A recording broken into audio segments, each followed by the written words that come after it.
Добар ден на сите, драги премиер, драга министерке, амбасадори.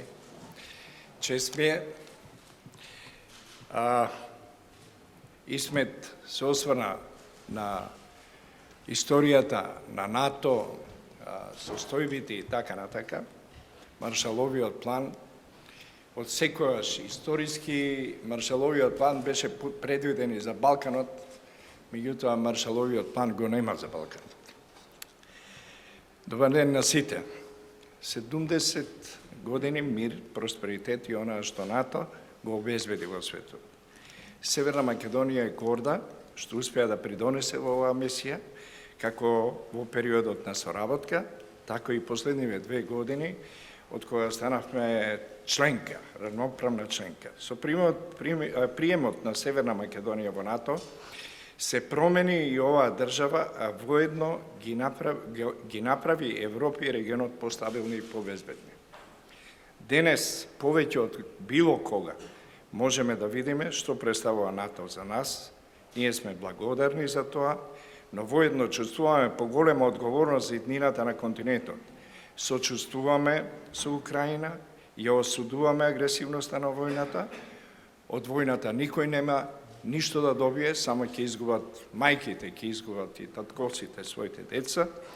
Но од оваа перспектива сакам да споделам со вас неколку коментари за предизвиците со кои се соочуваме ние денес и како да исполнуваме таа одговорност која имаме. НАТО е и ќе остане камен темелник на безбедноста на нејзините членки, како и клучен чинител во управувањето со кризи, а за нас НАТО значи поголема одговорност. За нашата заедничка безбедност, но значи исполнување на овие стандарди на цивилизираниот свет, како што се демократските институции, либералната пазарна економија, толерантноста, борбата против корупцијата, владење на правото, основното човечко достоинство и пошироката толерантност. На Балканот тоа не е познато. Ние сме се уште на почеток на нивното спроведување. Тоа треба да биде наша најважна битка, битката против емиграцијата, доколку не се направат суштински реформи, нашата држава ќе остане пуста и ќе нема веќе население. Резултатот од последниот попис само го потврдува тоа, а тоа е мојот најголем страв. Често се прашувам каде сгрешив. Сите треба да ја поднесеме одговорност. Но јас верувам дека се уште постои надеж. Да овозможиме отворен диалог за да одлучиме за приоритетите на оваа земја. Да направиме визија за нас, во која ќе веруваме сите.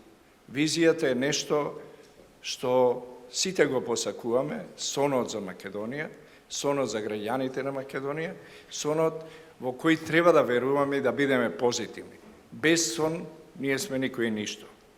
План во кој сите ќе веруваме и кој ќе можеме да го реализираме, да овозможиме подобар живот и за нашите деца, мораме да го трансформираме, да ја трансформираме нашата земја, за да можеме да ја зачуваме нашата земја. Искрено верувам дека додека гледаме кон иднината, мораме да инвестираме во нашите капацитети денес. Главниот краткорочен приоритет треба да биде спроведување на економски политики насочени кон подигање на животниот стандард на обичните граѓани и обезбедување можност за помладите. Има повеќе аспекти од нашата економија што треба да ги решиме. Но прв и најважен е намалување на увозната зависност и инвестирање во самоодрживост, храната и енергијата. Да бидат првите области на кои треба да се фокусираме. АМФ веќе 2 години перманентно објавува извештаи за состојбата во светот и предвидува уште поголеми проблеми пред кризата во Украина дека ќе имаме со храната.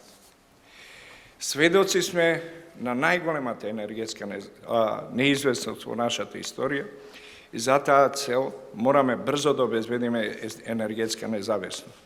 Треба да го редизајнираме сегашниот закон, да ги намалиме бирократските практики и да им овозможиме на сите заинтересирани страни да инвестираме во производството на сончева енергија и енергија на ветровите.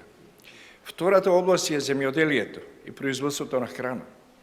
Не треба да заборавиме дека најголемите стравови со кои се соочивме како држава во раните фази на пандемијата беше неизвестност за храна, а во тековната економска криза неизвестноста за храна е главен предизвикувач за зголемената инфлација. Иако традиционално земјоделска земја со идеални услови за производство на храна, ние годишно бележиме трговски дефицит од повеќе од 300 милиони. Оваа година ќе биде уште повеќе. Увозот на храна беше до негде околу 700 милиона. Оваа година очекуваме увозот на храна да биде 1 милиарда.